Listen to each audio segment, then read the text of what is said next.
Hello aspirants, कैसी तैयारी चल रही है आप सबकी।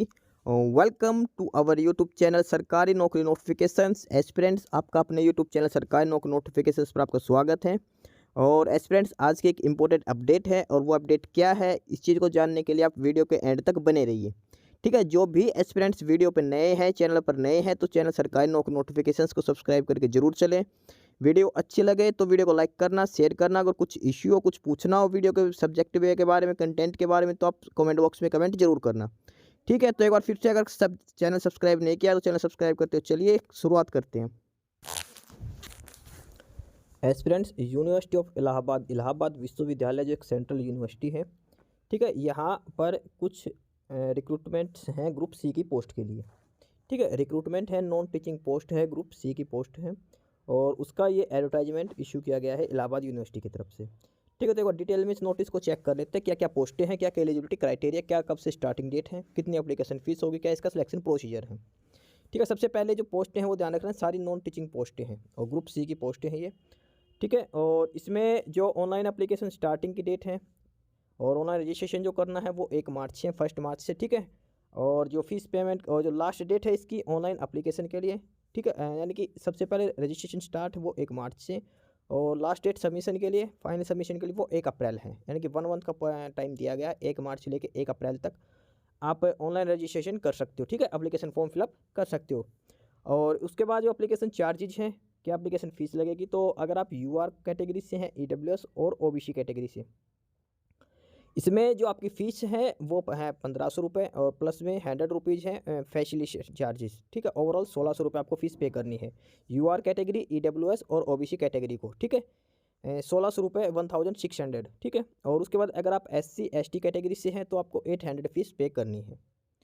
ठीक है, और उसके बाद लास्ट में जो पर्सन विद डिसेबिलिटीज़, जिनको दिव्यांग बोलते हैं, उनको ओनली 100 रुपीज़ फीस पे करनी है। ठीक है, ये इसमें डिटेल दे रखी है।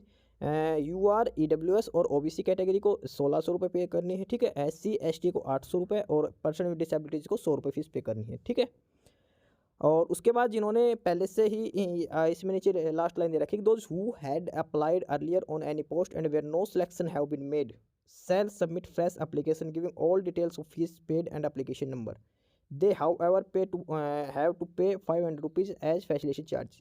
इसमें लिख रखा है किसी ने पहले से कोई अप्लाई कर रखा है इलाहाबाद यूनिवर्सिटी में, पहले भी किसी पोस्ट के लिए सिलेक्शन नहीं हुआ है आपका, तो आप पहले वाला रजिस्ट्रेशन नंबर डिटेल यूज़ करके आप अपनी फ़ीस कम कर सकते हैं और आपको सिर्फ 500 रुपीज़ फ़ीस पे करनी पड़ेगी।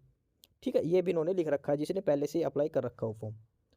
और उसके बाद इसमें दिखा रखी है नंबर ऑफ़ वैकेंसीज, क्या क्या वैकेंसी है, क्या पोस्ट का नाम है, ग्रुप सी की पोस्टें हैं, क्या पे लेवल है और टोटल नंबर ऑफ़ वैकेंसीज कितनी है। ठीक है, उसके बाद इनका कैटेगरी वाइज डिस्ट्रीब्यूशन कर रखा है। ठीक है, तो ये टोटल जो पोस्टें हैं और वो है 25 कैटेगरी में, 25 टाइप की पोस्टें हैं, ग्रुप सी की पोस्टें हैं, 25 कैटेगरीज हैं। ठीक है, तो वन बाय वन एक बार चेक करते हैं सारी की सारी पोस्टें क्या क्या है। तो सबसे पहली जो पोस्ट है वो है एनिमल अटेंडेंट की। एनिमल अटेंडेंट ग्रुप सी की है, पे लेवल 1 में है। ठीक है, टोटल नंबर ऑफ पोस्ट है इसमें 3 है, 3 टोटल नंबर ऑफ पोस्ट और तीनों की तीनों है यूआर कैटेगरी के लिए। ध्यान रखना, यूआर कैटेगरी में जो पोस्टें हैं उस पर आप किसी भी कैटेगरी से हो आप अप्लाई कर सकते हो। ठीक है, ईडब्ल्यूएस ओबीसी एससी एसटी सारे कैंडिडेट्स यूआर कैटेगरी की पोस्टों के लिए अप्लाई कर सकते हैं। ठीक है, एनिमल अटेंडेंट की 3 पोस्ट यानी कि आप सभी कैटेगरी के इस पर अप्लाई कर सकते हो। उसके बाद दूसरी है असिस्टेंट ड्राफ्टमैन। असिस्टेंट ड्राफ्ट्समैन में है और ये पे लेवल 3 की है। ठीक है, इसमें भी टोटल नंबर ऑफ वैकेंसीज हैं वो 3 हैं। ठीक है, इसके बाद नेक्स्ट है dark room assistant. Dark room assistant photography में ग्रुप सी की पोस्ट पे लेवल 1 है और इसकी जो टोटल नंबर ऑफ वैकेंसीज हैं वो 2 है, 2। और नेक्स्ट है data entry operator. Data entry operator पे लेवल 4 में है और इसमें जो टोटल नंबर ऑफ वैकेंसीज है वो 4 है और इसमें से चारों का डिस्ट्रीब्यूशन है, ईडब्ल्यूएस से 1 है, 2 ओबीसी के लिए और एक एससी कैटेगरी के लिए। ठीक है, इसके बाद अगली है ड्राफ्ट्समैन और ड्राफ्ट्समैन है पे लेवल 4 में, 2 वैकेंसीज हैं। ठीक है, और उसके बाद नेक्स्ट है पोस्ट नंबर 6 पे है ड्राफ्ट्समैन कम इंस्ट्रक्टर। ड्राफ्ट्समैन कम इंस्ट्रक्टर पे लेवल 5 में, एक वैकेंसी है इसकी। और उसके बाद है ड्राइवर। ड्राइवर का पे लेवल 2 में है, एक वैकेंसी है। और उसके बाद अगली है फील्ड असिस्टेंट। फील्ड असिस्टेंट पे लेवल 2 में है और इसमें 2 वैकेंसीज है फील्ड असिस्टेंट के लिए। ठीक है, उसके बाद पोस्ट नंबर 9 पे है ग्राउंड्समैन या वाटरमैन, पे लेवल 1, 2 वैकेंसी है इसकी भी। और उसके बाद अगला है हर्बेरियम अटेंडेंट और इसकी पे लेवल 1 में है, 2 वैकेंसी है इसके लिए भी। ठीक है, इसके बाद अगली पोस्ट है हिंदी टाइपिस्ट। हिंदी टाइपिस्ट पे लेवल 2 में है, एक वैकेंसी है इसके लिए। ठीक है, इसके बाद आगे है, आगे पोस्ट की बात करते हैं। और उसके बाद अगला है जूनियर ऑफिस असिस्टेंट। ये क्लैरिकल पोस्ट है, जूनियर ऑफिस असिस्टेंट, ठीक है। और इसकी जो पे लेवल 2 में पोस्ट है टोटल 49 पोस्टें हैं, जिसमें से 21 पोस्ट हैं। जो 21 है वो यूआर कैटेगरी के लिए है, 4 है ईडब्ल्यूएस के लिए, फिर ये एससी के लिए और ये एसटी के लिए है, ठीक है। ओबीसी एससी एसटी के लिए, ठीक है। 21 पोस्ट यूआर के लिए, ओवरऑल 49 पोस्टें हैं, ठीक है। ये ध्यान रखना, जूनियर ऑफिस असिस्टेंट सबसे ज़्यादा पोस्ट इसी की है, 49 पोस्टें, ठीक है। इसके बाद अगली जो पोस्ट है वो है लैबोरेटरी असिस्टेंट, लैब असिस्टेंट बोलते हैं। और इसके ये पे लेवल 4 में है, इसकी 8 वैकेंसीज़ हैं, ठीक है। 8 वैकेंसीज़ हैं लैबोरेटरी असिस्टेंट के लिए। उसके बाद अगला है लाइब्रेरी असिस्टेंट, और ये है पे लेवल 4 में। इसकी जो टोटल वैकेंसीज है ये 19 है, 19 पोस्टें हैं लाइब्रेरी असिस्टेंट के लिए, ठीक है। इसके बाद अगली है लेबोरेटरी अटेंडेंट, लैब अटेंडेंट बोलते हैं। लैब अटेंडेंट पे लेवल 1 में है, इसकी टोटल 30 वैकेंसीज है, 30 वैकेंसीज, ठीक है, लैब अटेंडेंट की। इसके बाद अगला है लाइब्रेरी अटेंडेंट ग्रुप सी में पे लेवल 1 में है, और इसकी जो नंबर वैकेंसीज है 12 है, 12 है, ठीक है। इसके बाद नेक्स्ट है और वो है मार्क्समैन, और ये लेवल 1 में है, 1 वैकेंसी है इसके लिए। उसके बाद अगला है multitasking staff MTS, group C में है, और इसका जो नंबर ऑफ वैकेंसी है वो 141 है, ठीक है। एमटीएस की बहुत ज़्यादा पोस्ट है, 141 वैकेंसीज है इसमें। इसके बाद अगला है नर्सिंग ऑफिसर मेल, इसका पे लेवल 4 में है, 1 वैकेंसी है इसके लिए। उसके बाद इसमें है पोस्ट नंबर 20 पे है सेमी प्रोफेशनल असिस्टेंट, पे लेवल 5 में है, इसकी जो टोटल नंबर ऑफ वैकेंसीज हैं वो 7 है, ठीक है। ये वैकेंसीज है, उनका कैटेगरी वाइज डिस्ट्रीब्यूशन है। उसके बाद आगे है ये 5 पोस्टें और बच गई, और ये है इसमें है सर्वे ड्राफ्ट्समैन आर्कियोलॉजी, पे लेवल 5 में 1 वैकेंसी है इस चीज़ के लिए। उसके बाद अगला है वर्क एजेंट, पे लेवल 1 में 1 वैकेंसी है इसमें। एक्सरे टेक्नीशियन पे लेवल 5 1 वैकेंसी है। और उसके बाद है वायरमैन, पे लेवल 2 में है, 2 वैकेंसी है इसके लिए। और उसके बाद लास्ट है मैकेनिक्स, पे टोटल 17 पोस्ट है पे लेवल 2 में, ठीक है। तो ये सारी पोस्टें हैं 25 कैटेगरी की, ठीक है। 25 टाइप की ये पोस्टें हैं, अलग अलग पोस्टें। तो जो कैंडिडेट जिस पोस्ट पे अप्लाई करना चाहते हो वो अप्लाई कर देना। सभी पोस्टें दिखा रखी है, सभी ग्रुप सी की पोस्टें हैं। पे लेवल दिखा रखा 1 2 3 4 5 तक हैं, ठीक है। नंबर ऑफ वैकेंसीज के अलावा इनका कैटेगरी वाइज डिस्ट्रीब्यूशन कर रखा है, ठीक है। जो पोस्टें यूआर में दिखा रखी है, यूआर कैटेगरी में, उस पर आप किसी भी कैटेगरी से आप अप्लाई कर सकते हो, ठीक है। Total 25 category. अब आगे देख लेते हैं इसमें क्या क्या, हर पोस्ट के लिए क्या क्या एलिजिबिलिटी क्राइटेरिया होने चाहिए, क्या क्वालिफिकेशन होनी चाहिए, ठीक है। उसके बाद यहाँ पे एक पोस्ट है 18 नंबर पे मल्टीटास्किंग स्टाफ एमटीएस की। उसके नीचे लिख रखा कि एमटीएस में जो पोस्ट है टोटल 141, उनका डिस्ट्रीब्यूशन कर रखा कि इसमें क्या क्या पोस्टें हैं। जैसे प्लम्बर की 6 पोस्टें हैं, इलेक्ट्रीशियन की 10 हैं, पंप ऑपरेटर की 6 हैं, कारपेंटर की 8, cook 4, kitchen attendant 2, help desk clerk 2 और हाउस कीपर 6, ठीक है। ये भी अलग से डिस्ट्रीब्यूट कर रखा है, ये सारी पोस्टें एमटीएस के अंदर इंक्लूड कर रखी है, ठीक है। इसके बाद आगे इसमें जनरल इंस्ट्रक्शन दे रखी है, ठीक है। और ये बेसिक से डिटेल्स दे रखी है, क्या क्या एलिजिबिलिटी क्राइटेरिया वगैरह, डॉक्यूमेंट्स वगैरह। और इसके बाद जो भी फर्दर डिटेल्स है तो आपकी ये इनकी जो ऑफिशियल साइट है यहाँ पे आपको मिलेगी www.alluniv.ac.in, ठीक है। ये इनकी ऑफिशियल साइट है इलाहाबाद यूनिवर्सिटी के लिए, ठीक है। और उसके बाद ये डिटेल लिख रखी है। उसके बाद आगे है एप्लीकेशन फ़ीस का डिस्कशन कर रखा है। इसके बाद अब दिखा रखी है मिनिमम एलिजिबिलिटी, ये है। यहाँ से स्टार्ट करते हैं हम। मिनिमम एलिजिबिलिटी क्या क्या है कि किस पोस्ट के लिए क्या आपके पास क्वालिफिकेशन होनी चाहिए, क्या एलिजिबिलिटी क्राइटेरिया होना चाहिए, ठीक है। सारी ग्रुप सी की पोस्ट है, तो 1 बाय 1 करके सारी पोस्ट चेक कर लेते हैं क्या क्या इसमें क्वालिफिकेशन मांग रखी है। सबसे पहली पोस्ट थी एनिमल अटेंडेंट के लिए।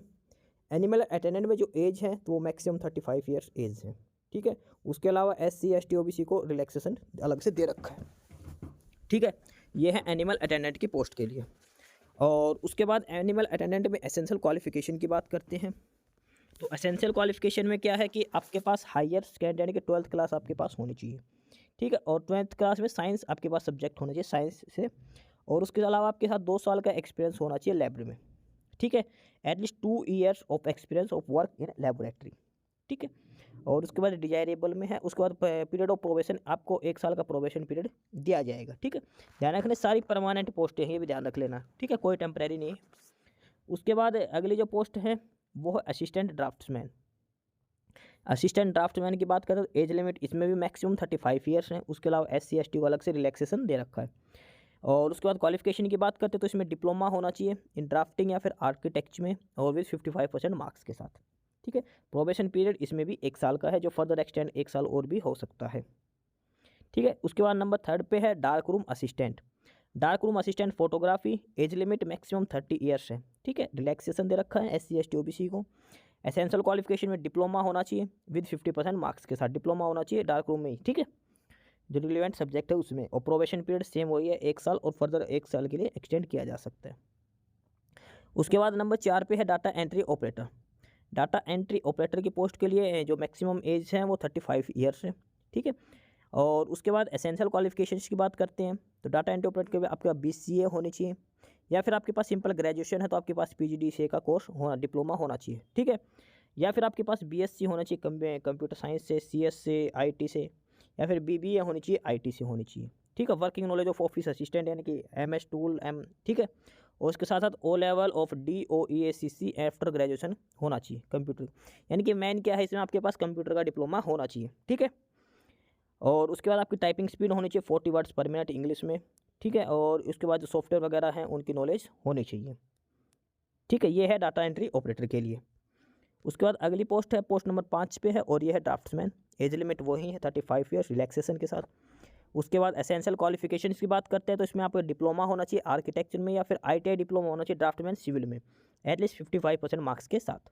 ठीक है, और उसके अलावा 3 ईयर्स एक्सपीरियंस भी होना चाहिए 3 साल का। ठीक है, उसका डिजायरेबल दे रखा आपके ऑटोकैड आने चाहिए। प्रोबेशन पीरियड है 1 year and further extendable to 1 more year. ठीक है, उसके बाद अगला है पोस्ट नंबर 6 है, वो है ड्राफ्ट्समैन कम इंस्ट्रक्टर। एज लिमिट सेम है 35 ईयर्स, साथ में रिलैक्सेशन भी है। और एसेंशियल क्वालिफिकेशन की बात करें तो diploma in drawing and surveying with 55% marks. ठीक है, ड्राफ्ट्समैन कम इंस्ट्रक्टर में। और डिजायरेबल में आपके ऑटोकैड आपको होनी चाहिए। ठीक है, पीरियड ऑफ प्रोबेशन सेम है 1 year and further extendable for 1 more year. उसके बाद पोस्ट नंबर है 7, और वो है ड्राइवर के लिए। ड्राइवर का सेम है, एज लिमिट 35 ईयर्स। उसके बाद एसेंशियल क्वालिफिकेशन की बात करते तो आपके पास मैट्रिक यानी कि 10th क्लास होनी चाहिए। ठीक है, उसके बाद आपके पास ड्राइविंग लाइसेंस होना चाहिए, लाइट मीडियम या हैवी जो भी है। ठीक है, और उसके बाद आपके पास एटलीस्ट 3 साल का एक्सपीरियंस होना चाहिए। ठीक है, एटलीस्ट 3 ईयर्स एक्सपीरियंस आपके पास होना चाहिए ड्राइवर की पोस्ट के लिए। ठीक है, सेम प्रोबेशन पीरियड सभी पोस्टों के लिए 1 साल का प्रोबेशन पीरियड दे रखा, जो आगे 1 साल और एक्सटेंड किया जा सकता है। ठीक है, उसके बाद अगली पोस्ट है फील्ड असिस्टेंट। फील्ड असिस्टेंट में एज लिमिट है मिनिमम 18 और मैक्सिमम 30 ईयर्स, कम से कम 18 साल और अधिकतम 30 साल एज लिमिट होनी चाहिए। एसेंशियल क्वालिफिकेशन की बात करें तो diploma in drawing and surveying with 50% marks. ठीक है, फील्ड असिस्टेंट की पोस्ट के लिए, और प्रोबेशन पीरियड सेम है इसमें। ठीक है, diploma in drawing and surveying with 50% marks के साथ आपके पास होना चाहिए। उसके बाद आगे हैं पोस्ट कोड नंबर 9 पे, और 9 पे एज लिमिट है वो मैक्सिमम 30 ईयर्स होनी चाहिए। एसेंशियल क्वालिफिकेशन की बात करते तो minimum qualification for appointment of this या 10th क्लास होनी चाहिए आपके पास। ठीक है, आपके पास सिंपल 10th क्लास अगर पास है तो आप ग्राउंड्समैन या वाटरमैन के लिए एलिजिबल हो। ठीक है, उसके बाद डिजायरेबल है कि अगर आपके पास कोई एक्सपीरियंस हो, वर्किंग एक्सपीरियंस ग्राउंड मेंटेन का, तो अच्छी बात है। ठीक है, उसके बाद प्रोबेशन पीरियड वही 1 ईयर है। उसके बाद अगला हेर्बेरियम अटेंडेंट, इसमें मैक्सिमम है 35 ईयर्स रिलैक्सेशन के साथ। और उसके बाद आपके हैं इसमें 12th क्लास यानी कि 10th है, 12th में आपके पास बायोलॉजी, 10th क्लास में आपके पास बायोलॉजी होनी चाहिए। ठीक है, और उसके बाद इसमें है कि डिप्लोमा या वर्कशॉप इन हेर्बेरियम मेंटेनेंस, ये डिजायरेबल में दे रखा है। ये जरूर डिजायरेबल वाला मैंडेटरी नहीं है, लेकिन जो एसेंशियल क्वालिफिकेशन है वो आपके पास होनी जरूरी है। ठीक है, उसके बाद प्रोबेशन पीरियड है 1 साल का है। उसके बाद अगला है हिंदी टाइपिस्ट। हिंदी टाइपिस्ट का लिख रखा है कि आपके पास मैक्सिमम उम्र आपके साथ 30 साल होनी चाहिए, आयु सीमा मैक्सिमम। ठीक है, उसके बाद आपके पास 12th क्लास होनी चाहिए, और उसके बाद 35 वर्ड पर मिनट आपकी स्पीड होनी चाहिए इंग्लिश से, और हिंदी में 30 वर्ड पर मिनट आपकी स्पीड होनी चाहिए। ठीक है, और उसके अलावा ये डिटेल दे रखी है बस इसमें, हिंदी जो टाइपिस्ट है उसके लिए। ठीक है, प्रोबेशन पीरियड वही 1 साल का है। ये है हिंदी टाइपिस्ट के लिए। और उसके बाद अगली है junior office assistant. Junior office assistant post code number 12, junior office assistant, age limit वो 30 ईयर्स है। एसेंशियल क्वालिफिकेशन की बात करें तो सिंपल ग्रेजुएशन होनी चाहिए 50% मार्क्स के साथ। Junior office assistant simple graduation 50% marks के साथ, और टाइपिंग स्पीड आपकी होनी चाहिए 30 वर्ड्स पर मिनट इंग्लिश में, या फिर अगर आप हिंदी से है तो 25 वर्ड्स पर मिनट होनी चाहिए। दोनों में से एक होनी चाहिए, दोनों जरूरी नहीं है। हिंदी से हैं तो 25 वर्ड्स, और इंग्लिश से है तो 30 वर्ड्स पर मिनट आपकी स्पीड होनी चाहिए। ठीक है। और उसके बाद डिजायरेबल में है डिग्री या डिप्लोमा होना। अगर आपके पास ऊपर वाली क्वालिफिकेशन तो आप अप्लाई कर सकते हो, डिजायरेबल वाली जरूरी नहीं होती है, ध्यान रखना। डिजायरेबल की क्वालिफिकेशन आपके पास नहीं है तो कोई दिक्कत नहीं, आप अप्लाई कर सकते हो, ठीक है। उसके बाद अगली है लेबोरेटरी असिस्टेंट, लैब असिस्टेंट की मैक्सिमम एज 30 ईयर्स है। एसेंशियल क्वालिफिकेशन की बात करते हो तो बैचलर डिग्री होनी चाहिए आपके पास फिजिक्स में, केमिस्ट्री में, zoology, botany, psychology, computer science, computer application, defence studies, किसी भी एक सब्जेक्ट में, ठीक है। उसके बाद आपके पास टाइपिंग स्पीड होनी चाहिए 30 वर्ड्स पर मिनट इन इंग्लिश, ठीक है। और उसके बाद नॉलेज ऑफ कंप्यूटर एप्लीकेशंस ये डिजायरेबल में दे रखी है। उसके बाद अगली है library assistant, maximum age 30 years है। और एसेंशियल क्वालिफिकेशन में graduation in library science, library and information science में होनी चाहिए विद 50% मार्क्स ग्रेजुएशन में, ठीक है। उसके बाद डिजायरेबल दे रखा है एक्सपीरियंस वगैरह, ये जरूरी है नहीं, ठीक है। और डिजायरेबल ये है कि अगर आपको एक कंडीशन पे दो कैंडिडेट सेम है और जिसके बाद डिजायरेबल क्वालिफिकेशंस है तो उसको प्रेफरेंस दी जाएगी, ठीक है। अदरवाइज फॉर्म आप अप्लाई कर सकते हो अगर आपके पास एसेंशियल क्वालिफिकेशंस है, ठीक है। पीरियड ऑफ प्रोबेशन सेम है 1 साल का। और उसके बाद अगला है lab attendant, laboratory attendant, maximum age 30 years है। क्वालिफिकेशन 12th क्लास होनी चाहिए, साइंस एक सब्जेक्ट, साथ में 2 साल का एक्सपीरियंस होना चाहिए लैब में, ठीक है।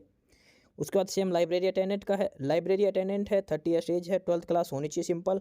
और उसके बाद आपके पास डिप्लोमा या फिर सर्टिफिकेट कोर्स होना चाहिए लाइब्रेरी साइंस का, ये है लाइब्रेरी अटेंडेंट के लिए, ठीक है। इसके बाद अगली पोस्ट कोड नंबर 17 है, वो है मार्क्समैन। और इसमें आपके पास 30 ईयर्स एज लिमिट और उसके बाद 10th क्लास होनी चाहिए या फिर आपके पास ITI होनी चाहिए सिंपल।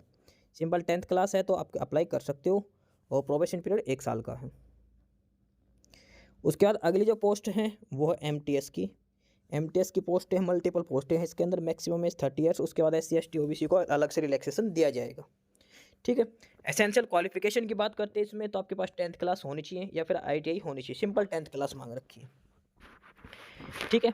और इसमें कुछ अलग से पोस्ट थी, उनके लिए अलग से एलिजिबिलिटी दे रखी है, जैसे प्लम्बर की पोस्ट है। प्लम्बर की पोस्ट के लिए एज आपके पास 35 ईयर्स होनी चाहिए मैक्सिमम। और उसके साथ साथ आपके पास 10th क्लास या फिर ITI में फिटेड ट्रेड होनी चाहिए प्लम्बर के लिए। आपके पास 10th है तो ठीक है, अगर या फिर ITI है तो आपके पास फिटेड ट्रेड होनी चाहिए। उसके अलावा आपके पास 5 साल का एक्सपीरियंस होना चाहिए, 5 साल का आपके पास कम से कम एक्सपीरियंस होना चाहिए, ठीक है, किसी भी सेंट्रल, सेमी गवर्नमेंट या ऑटोनोमस इंस्टीट्यूट में, ठीक है। उसके बाद MTS में अगली पोस्ट थी इलेक्ट्रीशियन की। इलेक्ट्रीशियन में मैक्सिमम एज 35 ईयर्स है, 10th क्लास या फिर आपके पास ITI ट्रेड होनी चाहिए। उसके अलावा इसमें भी 5 साल का एक्सपीरियंस होना चाहिए इलेक्ट्रीशियन के ट्रेड के लिए, ठीक है। इसके बाद अगली जो पोस्ट है वो है पंप ऑपरेटर, एज लिमिट वही 35 ईयर्स, 10th क्लास और ITI की ट्रेड होनी चाहिए, ITI से फिट रही है इलेक्ट्रीशियन ट्रेड से। और इसमें भी एक्सपीरियंस आपका 5 साल का एक्सपीरियंस मांग रखा है, ठीक है, पंप ऑपरेटर के लिए। उसके बाद अगली जो पोस्ट थी इसमें MTS में वो है कारपेंटर के लिए, एज लिमिट वही 35 ईयर्स, 10th या फिर ITI होनी चाहिए फिटर ट्रेड से, ठीक है। और इसमें भी 5 साल का एक्सपीरियंस मांग रखा है। उसके बाद कुक है, कुक में भी आपके पास 10th क्लास होनी चाहिए और ITI की या फिर ITI ट्रेड सर्टिफिकेट और बेकरी में, ठीक है। उसके बाद इसमें 10 साल का एक्सपीरियंस मांग रखा है, 10 years experience. Kitchen attendant same है 35 ईयर्स, 12th क्लास पास या फिर ITI का सर्टिफिकेट और साथ में 2 साल का एक्सपीरियंस होना चाहिए आपके पास, ठीक है। और इसमें ही एक और थी हेल्प डेस्क की, हेल्प डेस्क क्लर्क, इसमें 35 ईयर में मैक्सिमम एज, 12th क्लास होनी चाहिए, ठीक है। और उसके अलावा आपके पास एक्सपीरियंस होना चाहिए या तो 12th क्लास या फिर आपके पास एक्सपीरियंस होना चाहिए, नॉलेज ऑफ कंप्यूटर एप्लीकेशन होनी चाहिए। उसके बाद इसी में MTS में थी एक हाउस कीपर की, हाउस कीपर के लिए maximum 35 years, 10th class pass होनी चाहिए और 3 साल का एक्सपीरियंस होना चाहिए, ठीक है। ये था हाउस कीपर के लिए, ठीक है। ये सारी पोस्टें थी MTS की जो 8 तक हैं, 1 से लेकर 8 तक। ये MTS में अलग अलग से कुछ पोस्टें और दे रखी थी, ठीक है। उसके बाद अगला है पोस्ट कोड नंबर 19 और वो है नर्सिंग ऑफिसर के लिए, नर्सिंग ऑफिसर मेल।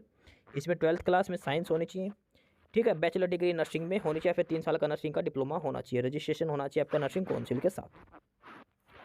इसके बाद आगे है और वो है semi professional assistant. Semi professional assistant maximum 35 years है।